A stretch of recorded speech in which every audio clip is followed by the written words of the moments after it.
8 de la mañana con 10 minutos y empezamos el programa el día de hoy, amigos y amigas, dando a conocer un pequeño impasse que se suscitó el día de ayer. Por razones fortuitas de la parte técnica, el día de ayer el programa, o sea, el video que se hizo en horas de la mañana, por un impasse técnico, se borró completamente. O sea, el video que hicimos ayer no pudo ser levantado, se ha elevado, para que ustedes escuchen lo que se dijo y de lo que se habló el día de ayer con una pequeña conferencia relacionada con lo que es la psicología infantil, los traumas de la infancia. Y el video me ha sido reclamado por numerosos amigos y amigas que también ven el programa y están atentos con sus visitas, me dan el like y me dijeron: Guillermo, ¿qué pasó con el programa el día de ayer? No saliste al aire, parece que vinieron los palotes y te intimidaron. Sí, no pasó nada de eso, nadie vino a intimidarme, ninguna cosa por el estilo, sino por una falla técnica, un impasse fortuito. El programa del día de ayer quedó pues reservado y no pudo elevarse. Claro, mucha gente me vio, pero hay otros que querían repetir o mandar este video, mandar esta información a otros amigos, ¿no? O sea, compartir, se dice en el ambiente o el léxico o el término dentro de los internautas o visitadores del Facebook, o los que están inscritos o, como se llama, están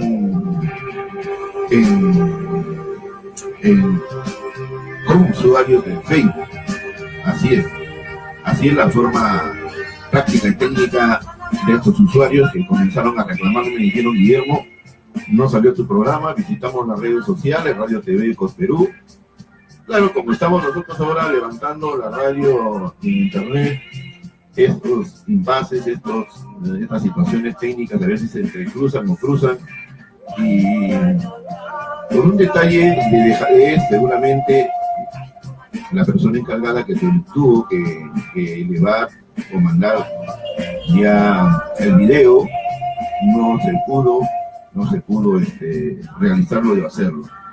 Desde aquí le pedimos las disculpas del caso. Vamos a repetir el programa del día de ayer para que quede esto ya grabado, y hemos hecho el reclamo respectivo. Hasta ahorita no me dan la respuesta necesaria a mi pregunta de por qué no se pudo colgar debidamente el video. Me dijeron porque estamos utilizando también el servicio de radio en vivo, y el día de hoy vamos a empezar la programación de radio en vivo en Radio TV Ecos Perú Radio o Radio TV Ecos Perú Channel. Así que las personas nos pueden escuchar en cualquier parte del mundo y en ese momento también ver.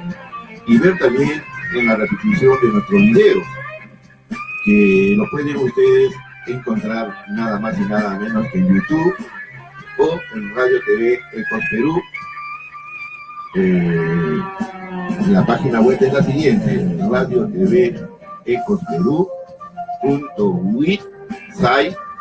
website.com/Ecos Perú. Repito, Radio TV Ecos Perú website.com/Ecos Perú. Ahí ustedes pueden entrar a cualquier hora, en cualquier momento, y ustedes pueden ver el archivo de videos que tenemos ya ahí colgados, y que ese impasse del día de ayer no lo pudimos hacer en su debido momento. Claro está la aclaración, y vamos a empezar el día de hoy el programa con la repetición de la conferencia que di el día de ayer relacionado con los traumas de la infancia, con los traumas de la niñez, con los traumas que vivimos nosotros cuando somos infantes o niños, y que a veces estas experiencias negativas, trágicas, o de violencia, quedan grabadas en nuestra memoria, en nuestro chip, y queda pues como una especie de mal sueño, de una pesadilla que de alguna u otra forma afecta la personalidad del ser humano. Bueno, vamos a hablar pues de esta situación que daña pues a lo que es la memoria de un infante, de un niño o de una niña también, que pueda sufrir un violento shock de una experiencia negativa en su vida, y esto trae consigo pues a que altera con el tiempo su personalidad, altera su situación de vivir, o también queda un rencor, un odio, una especie de réplica a querer darle una especie de contragolpe a esa mala experiencia vivida en sus años infantiles o de niños.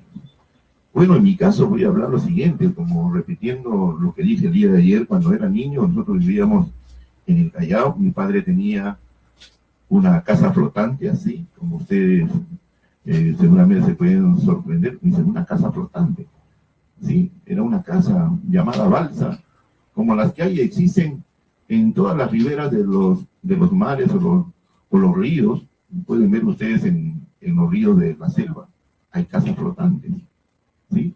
Bueno, mi padre tenía una de esas casas allí en lo que ahora es el puerto pesquero del Callao, o sea, el terminal pesquero, no el que está en Ventanilla, sino el que está justamente ahí en la zona de la Rada del Callao. Al costado del terminal marítimo está el puerto pesquero del Callao. Ahí mi padre tenía una casa flotante. Mi padre era un hombre dedicado a las faenas marítimas. Mi padre fue pescador, fue miembro de la Marina, se retiró de la Marina muy joven porque por la economía no podía tener muchos hijos que él tuvo. Vivió buen tiempo en la zona de Puerto Nuevo, pero estaba metido pues en el mundo de la pesca y después también en la pesca de consumo humano. Pero por desgracia de la vida vino una especie de tsunami conocido como braveza marina, y todo su negocio, todo su sueño de más de 40 años se hundieron en el mar del Pacífico.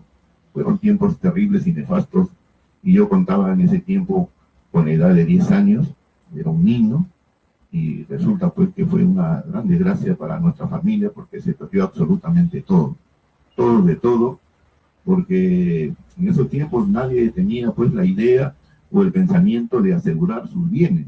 Bueno, existían algunos seguros, pero no de ese tipo para poder solventar alguna desgracia que previamente podía estar los bienes o en este caso también el negocio asegurado. Bueno, mi padre entró en una gran depresión y eso le causó problemas de salud con el tiempo.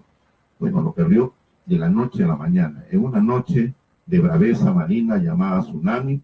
Recuerdo que las olas llegaban hasta la altura de la pared del frigorífico, que era una pared de cemento y ladrillo de más de 3 metros de altura, y hasta esa altura llegaban las olas del mar, y que causó grandes estragos en gran parte de la zona del puerto pesquero. Y bueno, eso causó mucha desgracia y mucha pena para la familia, porque económicamente quedamos de la noche a la mañana, como se dice, con una mano delante y otra atrás, porque todo se perdió, como cuando se pierden algunos negocios por incendios, por inundaciones, y no hay nadie que después nos ayude o nos apoye en ese sentido. Bueno, ahí quedamos, de haberlo tenido todo, lo perdimos en una noche completamente todo.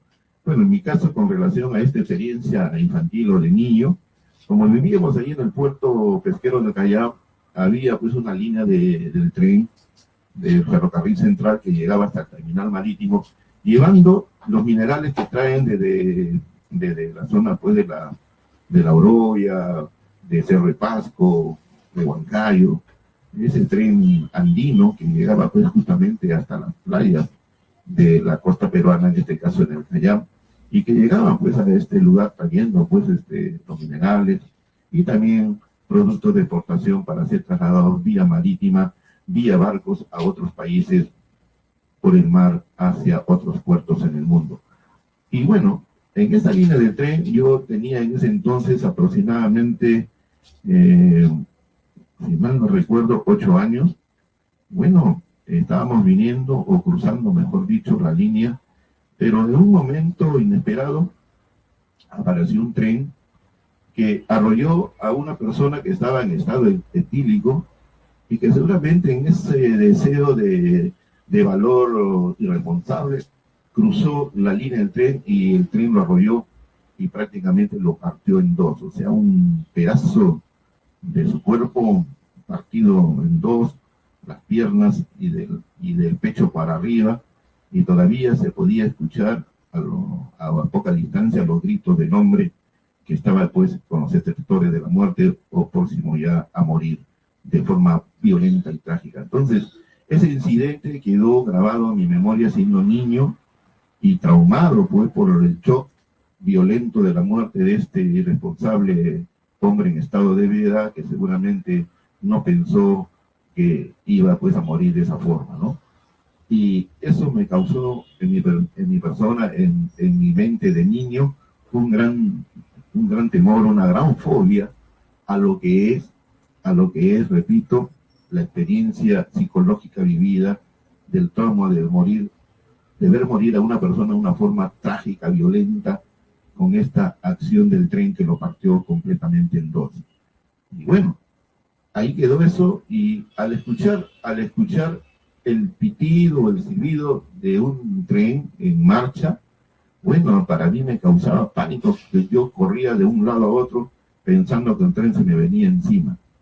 Y esa experiencia me causó temor, pavor, hasta entrado en el tiempo de mi adolescencia, en que tuve que afrontar esa trágica y experiencia nefasta para mi vida, para mi situación como hombre ya adulto.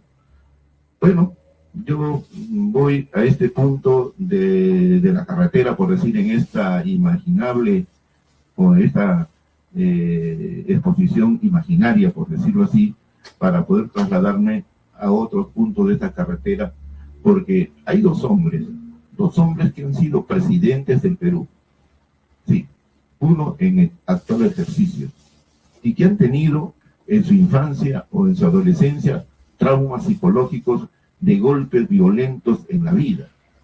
Sí, actualmente estos hombres, bueno, uno ya fue presidente y el otro pues está al mando de nuestro país, y que para mi opinión, para mi responsabilidad, conforme a la experiencia que yo he vivido de niño y he sufrido un trauma psicológico de la experiencia violenta de una acción y de ver morir a una persona en forma fortuita, inesperada, y yo no sabía qué cosa era pues la muerte y morir de esa forma.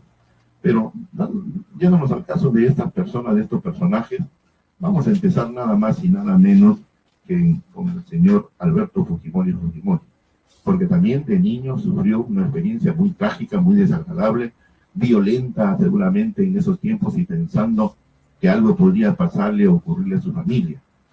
Bueno, en 1941, un 7 de diciembre, era un día domingo, muy temprano en la mañana, una oleada de muchísimos bombarderos y cazabombarderos y aviones de ataque, que son conocidos como los aviones caza, invadieron los cielos, o se aparecieron en los cielos de la isla de Pearl Harbor. Es el puerto más importante que está ubicado en las islas de Hawái.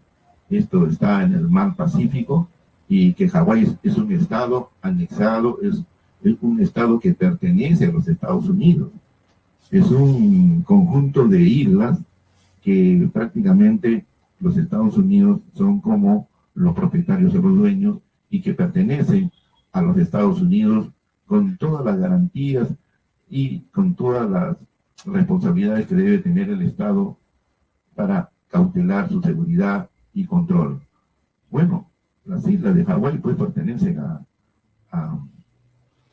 a los Estados Unidos, también conocido como las Islas Honolulu. Sí, pero en Pearl Harbor está ubicada la flota mayor de la Marina norteamericana. Toda la flota ahí inclusive sus portaaviones estaban anclados ahí en la rada del puerto de Pearl Harbor. Pearl Harbor significa puerto de perlas.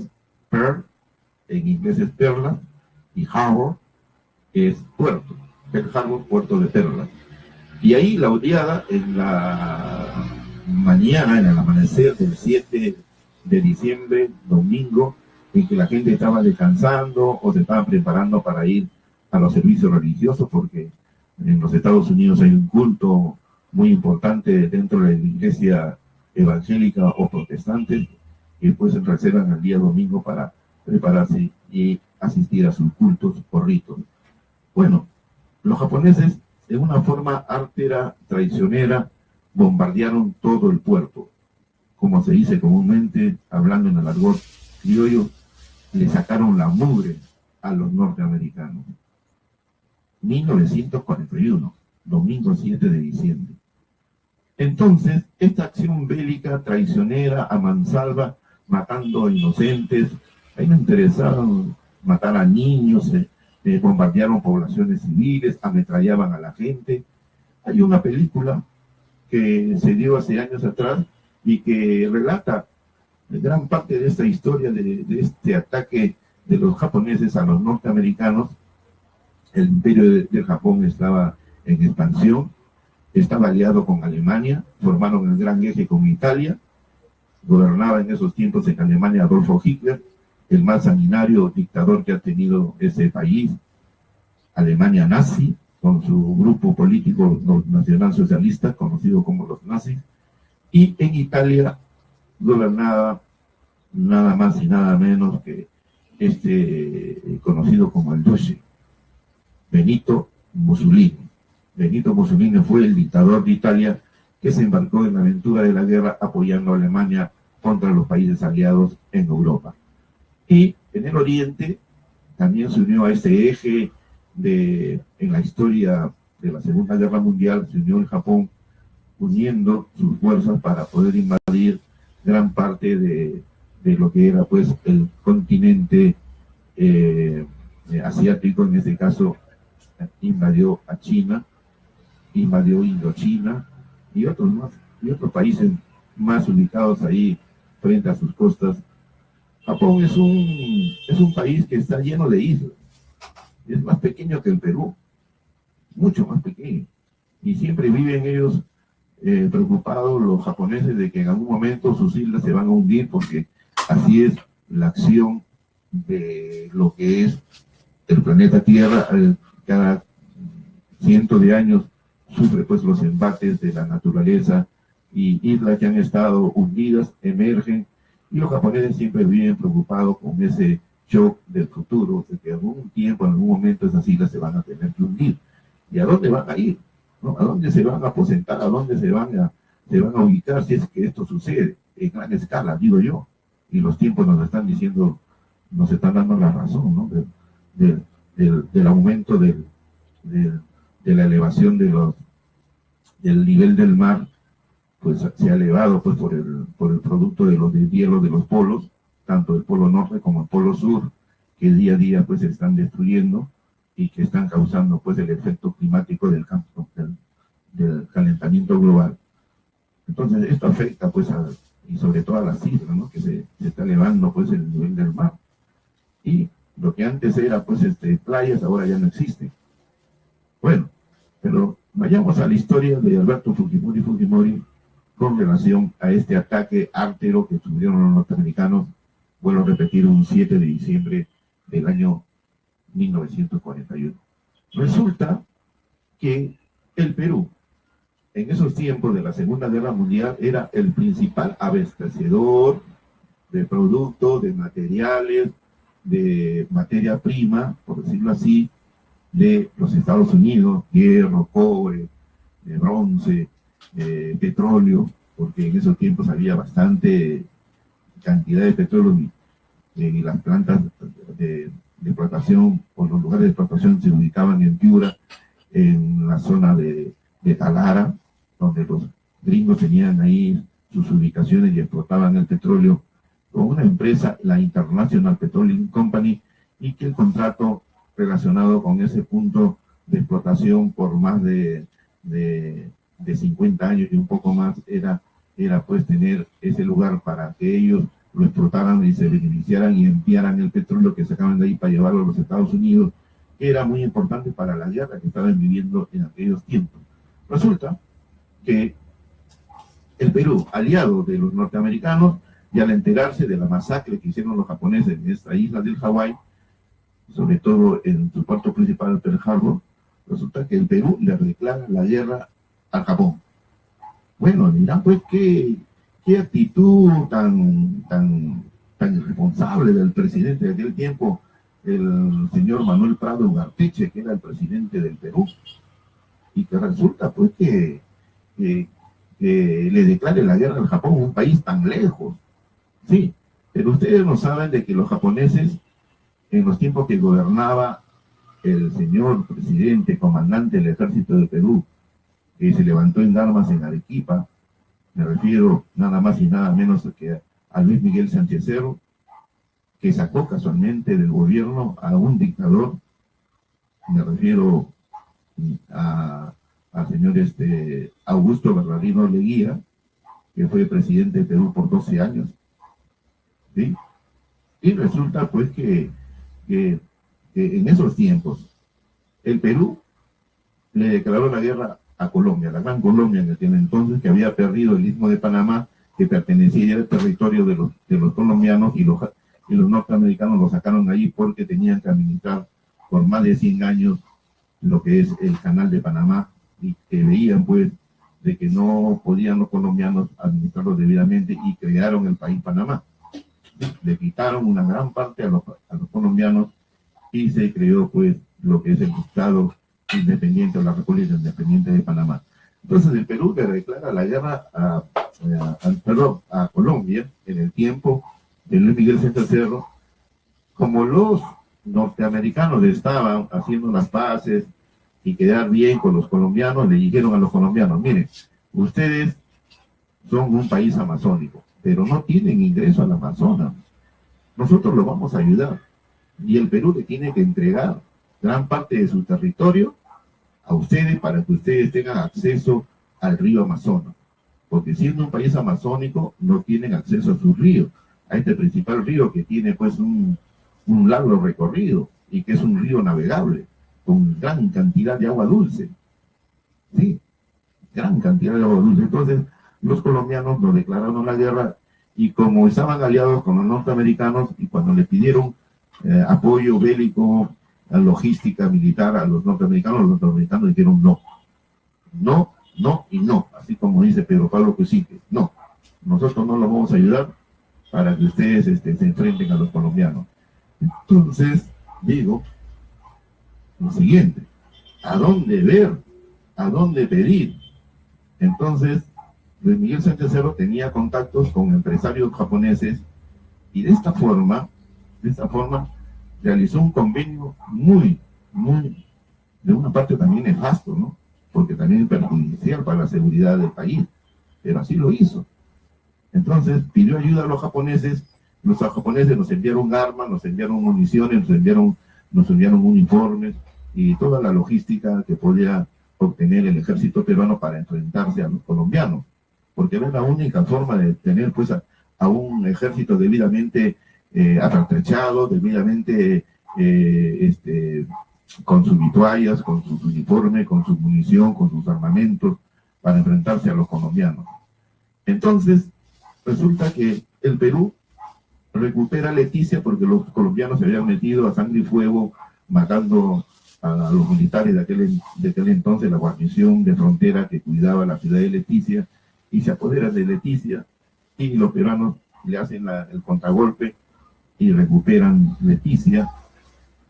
Hay un héroe loretano, sí, que es conocido como el Sargento Lores. Hay un monumento ahí en la ciudad, en capital de la Amazonía peruana, en Iquitos, el Sargento Lores, bueno, que le rinden pleitesía hasta ahora porque es un héroe de los charapas o de los loretanos, ¿no?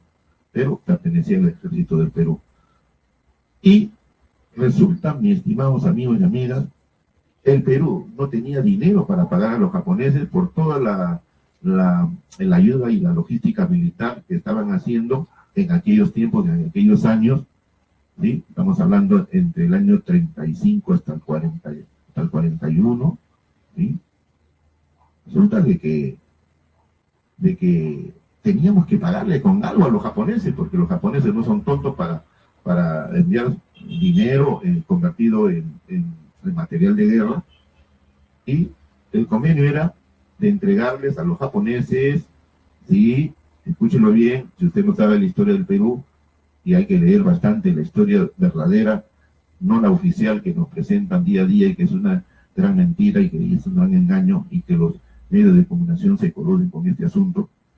Los japoneses le pidieron a Luis Miguel Sánchez Cerro, presidente del Perú de aquel entonces, que les entregara el puerto de Chimbote para tener un punto de referencia para que llegara su flota de los japoneses y estuvieran ahí ubicados. Por eso que hay bastantes chinos, descendientes japoneses después ahí en Chimbote, porque llegaron, pues, ¿no? En aquellos tiempos. Y esto le pareció una acción dañina para los intereses del Perú, para los intereses de todos los peruanos, de que haya en nuestro territorio ubicado una flota naval con apoyo militar en el puerto de Chimbote, ¿no? Entonces sufrieron controversias y con el tiempo, no se sabe hasta ahora, es un misterio cómo fue asesinado Luis Miguel Sánchez Cerro, casualmente después de una ceremonia en el campo de Marte, ya retornando al Palacio de Gobierno, y en plena calle lo balearon y terminó muerto y asesinado de forma violenta también el asesino de ese entonces por la Guardia de Seguridad del presidente Luis Miguel Sánchez Cerro. Bueno, ¿por qué voy a esto? Porque después del ataque de los japoneses a los norteamericanos allá en las islas del Hawái, el Perú le ha declarado la guerra. Dijeron, le vamos a declarar la guerra a los japoneses, pero el Perú para enviar un barco hasta Japón, pues miles y miles de millas de distancia, ¿no? ¿Cómo sería si se hubiese dado pues una guerra bélica verdaderamente con los japoneses, ¿no? Pero solamente era porque en el Perú había ciudadanos japoneses que no tenían nada que ver con la guerra, absolutamente nada con su emperador, porque en ese tiempo el emperador del Japón, el imperio del Japón era gobernado por el emperador Hirohito. ¿Sí?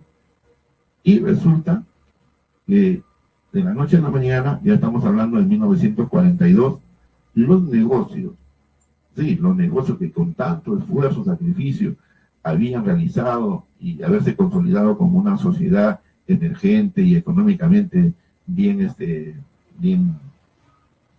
solvente, los negocios de los japoneses fueron invadidos, saqueados.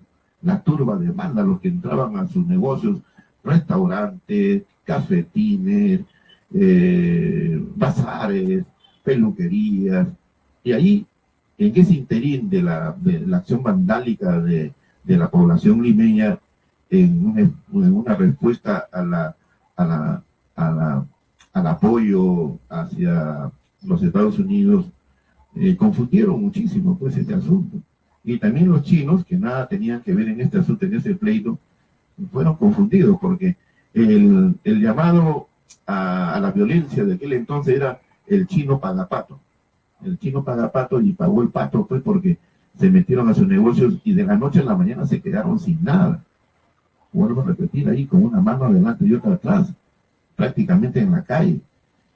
Y el papá de Alberto Fujimori, el señor Naoichi Minami, porque esos son sus verdaderos nombres y apellidos, que tenía un negocio en la avenida Garao, cerca a lo que ahora es el hospital Guillermo Almenara Yrigoyen, antes llamado el Hospital Obrero. Resulta de que su negocio de vulcanizadora, que era una vulcanizadora, era un negocio donde llegaban los carros para que tenía pues las llantas pinchadas, y ahí le hacían la reparación y volvían pues a hacerlos más útiles, ¿no? Las llantas que estaban pues deterioradas o pinchadas.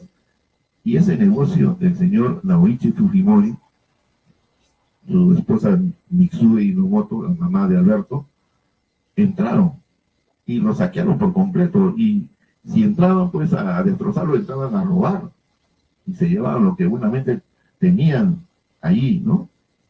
Casas de japoneses eran también violentadas y la gente se metía, tratando pues de una forma u otra de compensar la masacre que hicieron los japoneses en las islas de Hawái, con esta equivocada actitud del presidente Manuel Prado de declararle la guerra al Japón, que tenía que hacer el gobierno de aquel entonces con los japoneses.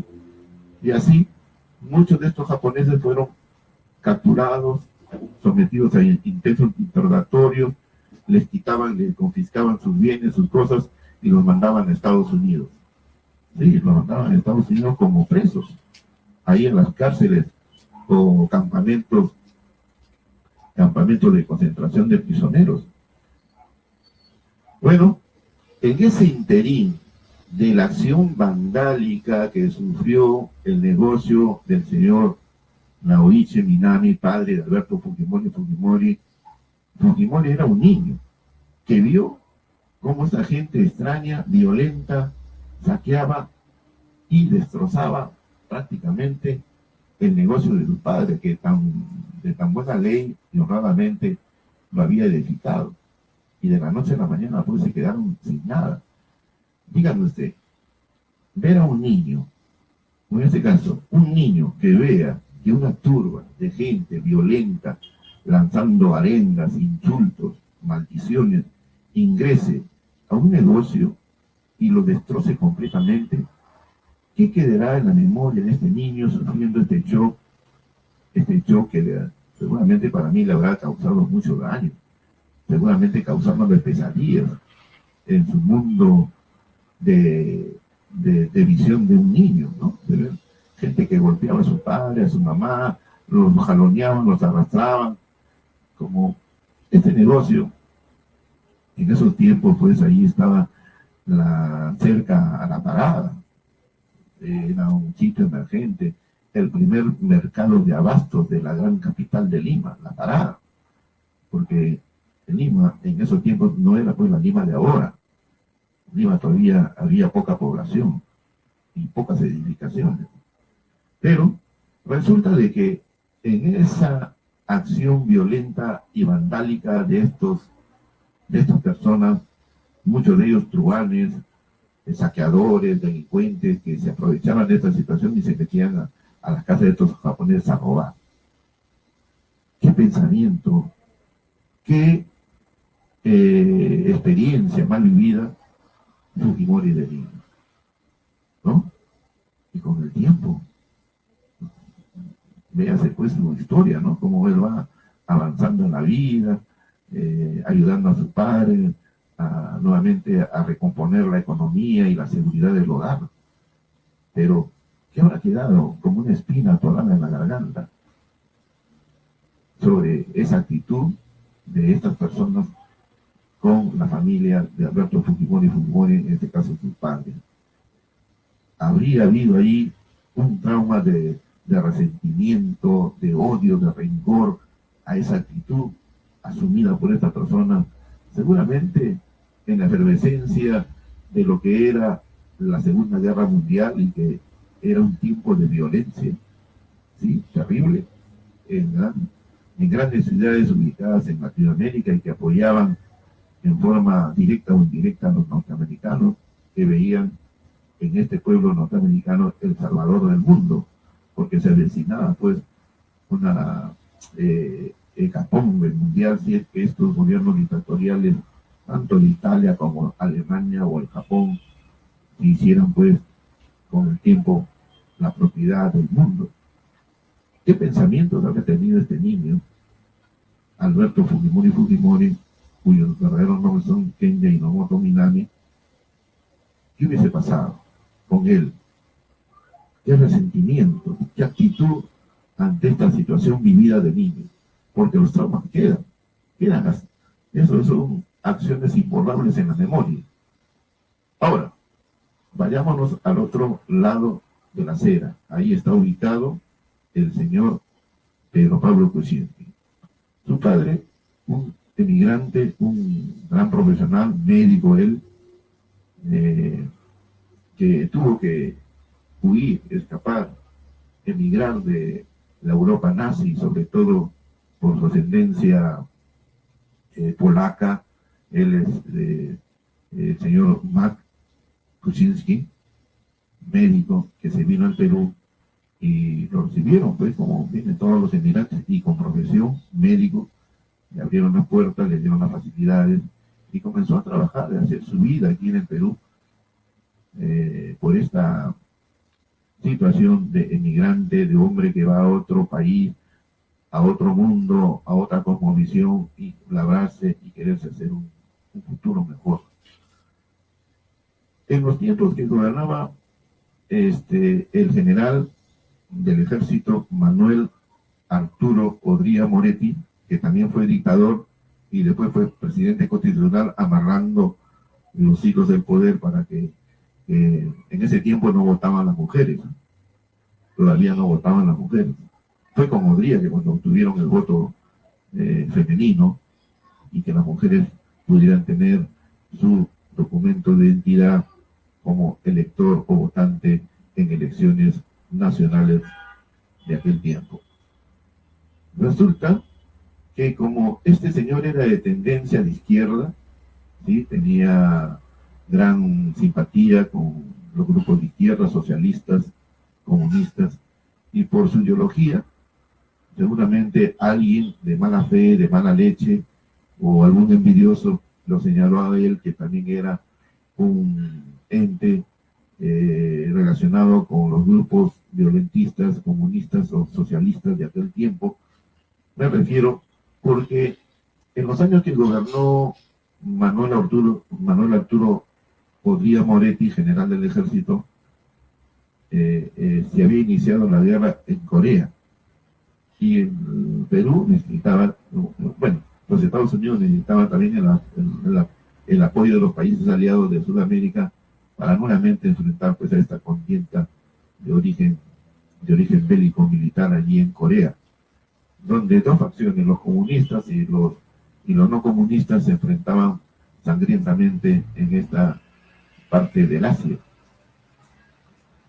Y en ese interín fue detenido el padre de Pedro Pablo Kuczynski. Lo metieron preso, estuvo varios meses metido en la cárcel.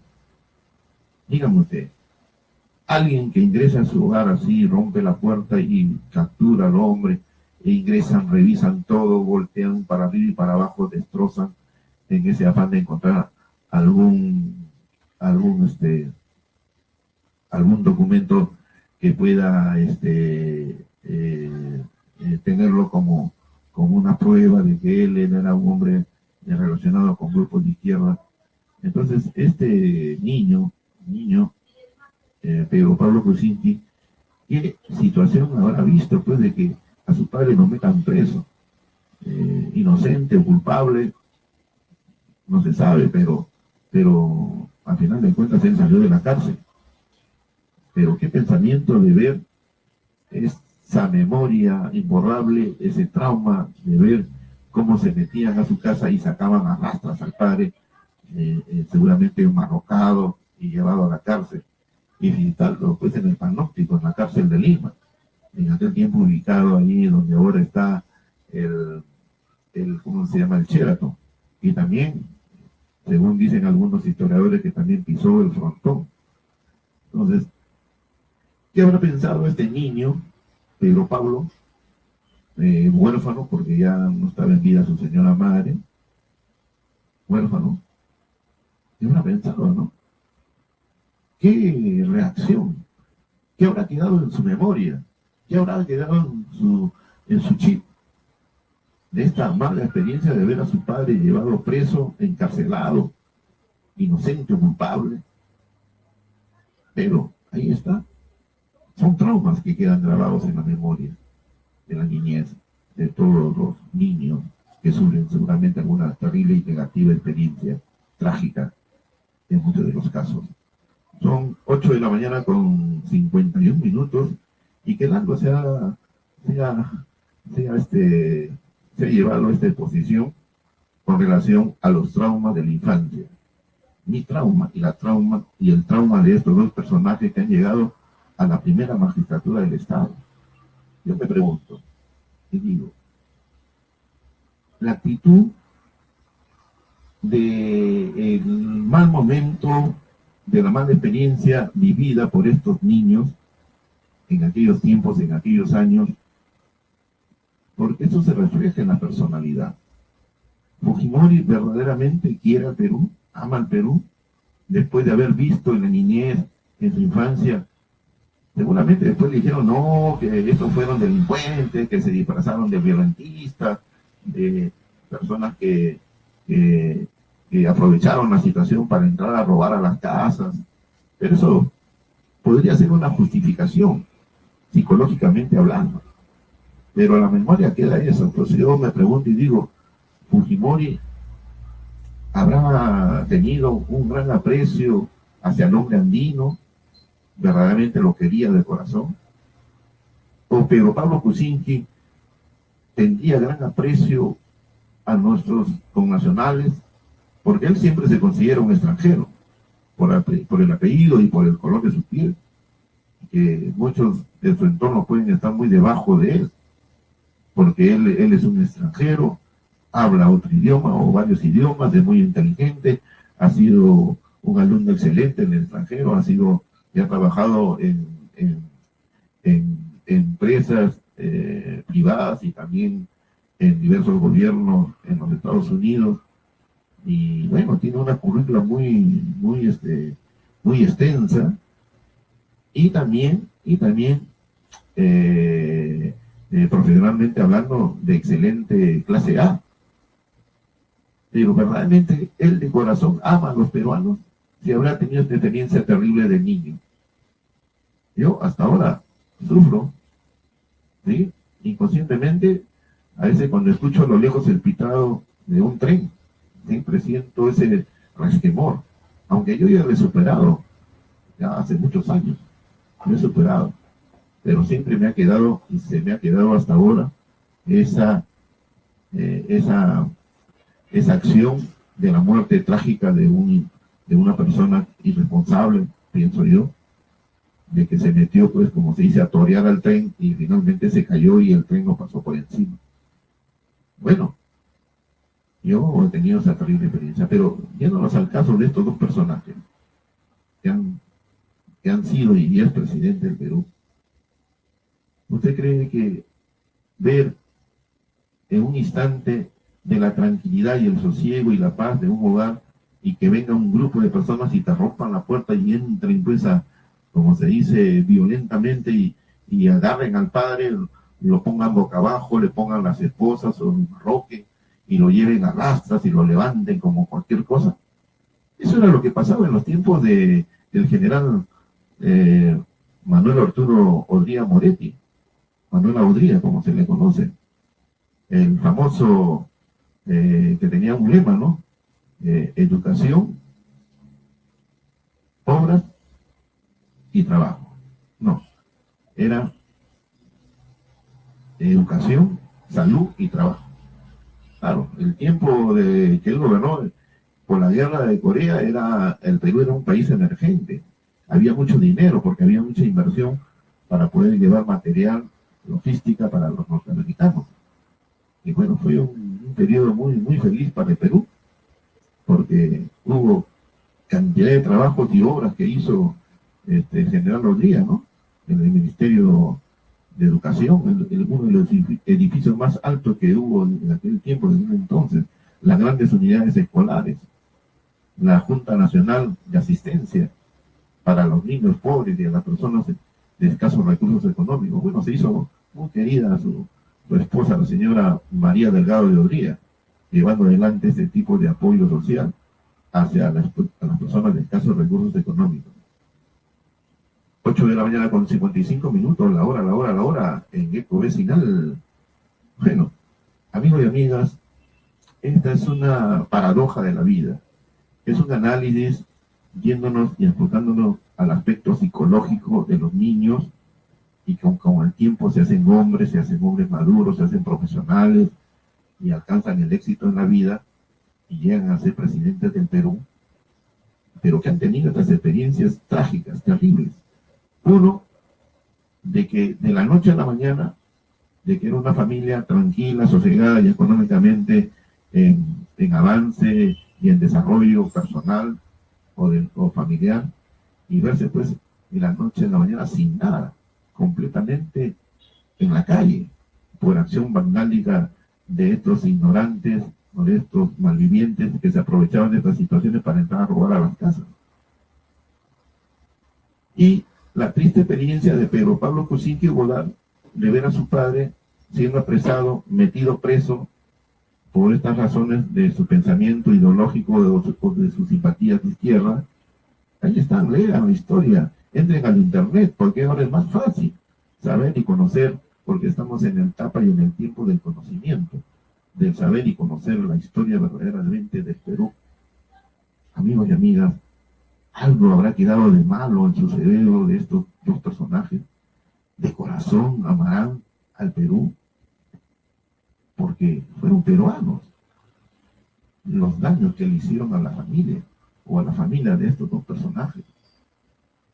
Por eso, esa actitud siempre autosuficiente y como quien dice, ponte tú más allá, ponte tú a un lado, la de Pedro Pablo Kuczynski, ¿no?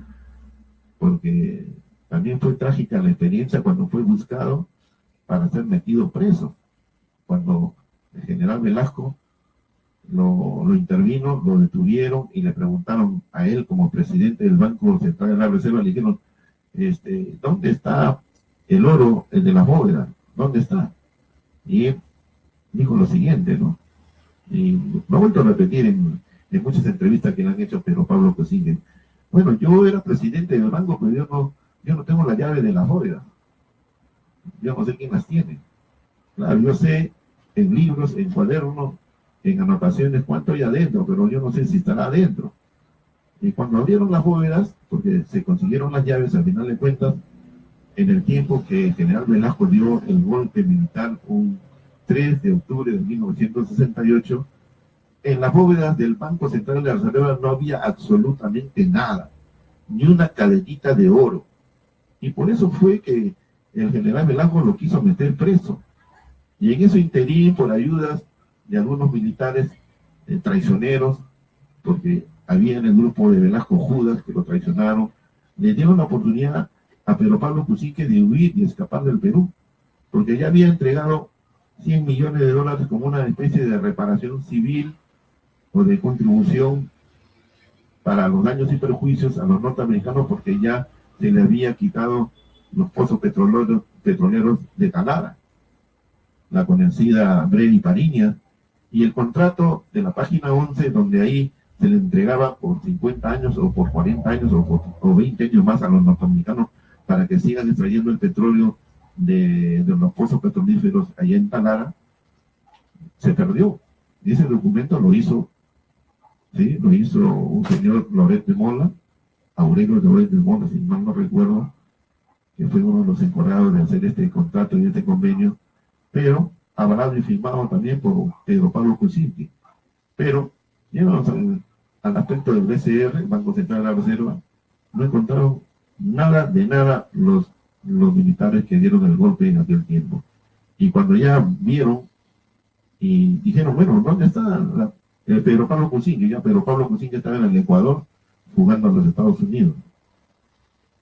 Algo de cariño le podrá tener al Perú, haber vivido estas experiencias terribles, ver a su padre preso, o él también involucrado en esos negocios turbios que se hacían en aquel tiempo con los norteamericanos, con la Brady Pariñas. Por eso que toda su vida se ha dedicado a hacer negocios, ¿sí? Como un lobista, como decir, yo entro al gobierno, arreglo todo por dentro, una vez que salgo me das trabajo, pero me pagas por todo lo que he hecho para ti en tus empresas. Señor Pedro Pablo Kuczynski, desde este humilde lugar, profesional en ciencia de la comunicación, un periodista, lamentablemente no muy conocido en nuestro Perú, renuncie, hágalo.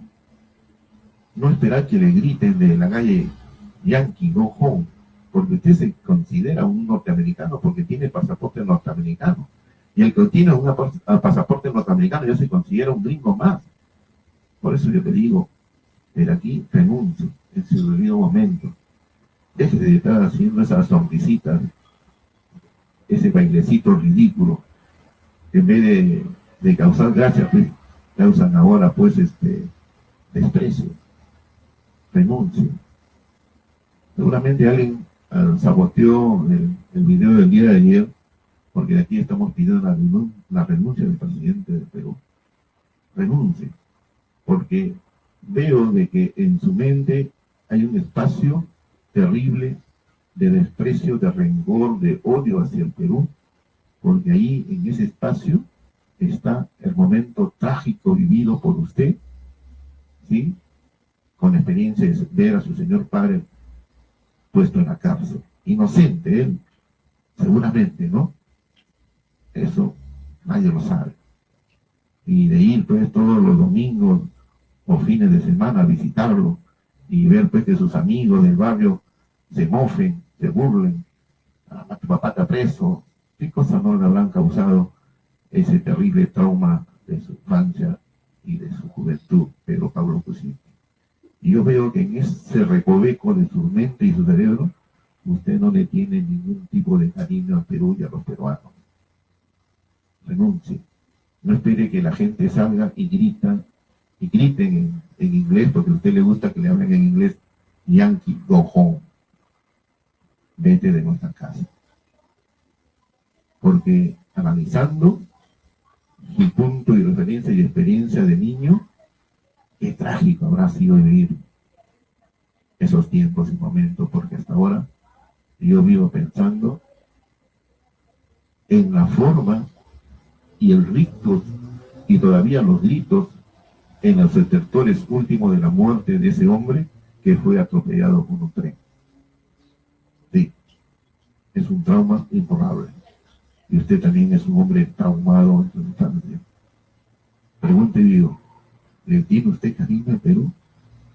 ¿Por qué lo vende? ¿Por qué lo destroza de a poco?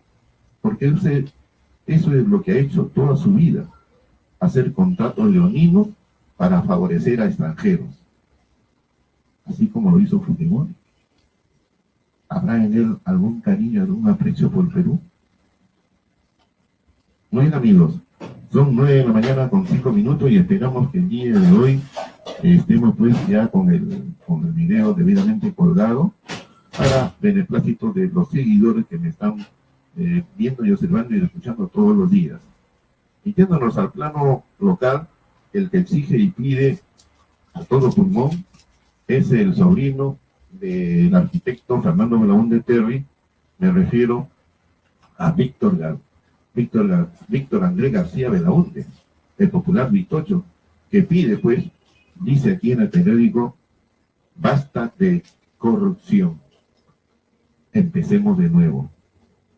Lo dice un ilustre, digo yo, en mi pensamiento, un ilustre congresista, hijo también de un héroe de la democracia.